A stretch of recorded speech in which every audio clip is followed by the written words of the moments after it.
Good morning friends. পাম্পের ভেতর কোথায় কি থাকে একটু দেখে নাও। এটা হচ্ছে ডিজেল ট্যাঙ্ক, এটা পেট্রোল ট্যাঙ্ক, আর এটা হচ্ছে অয়েল চেম্বার, মানে এখান দিয়ে সব তেল ঢালা হয়। আর এটা আছে পাওয়ার ট্যাঙ্ক, গ্যাস পাইপ। এটা মানে পেট্রোলের ট্যাঙ্কের ভেতর যেসব গ্যাস তৈরি হয় ওইটা এই পাইপ দিয়ে বেরিয়ে যায়।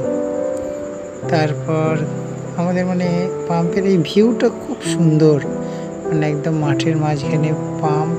এই গাছগুলো যেগুলো দেখতে পাচ্ছ এগুলো পুরো সিরিজ গাছ, আর হচ্ছে পাট গাছ আছে এখানে। খুব সুন্দর একটা ভিউ। আর এইটা হচ্ছে অয়েল চেম্বার, ঠিক আছে।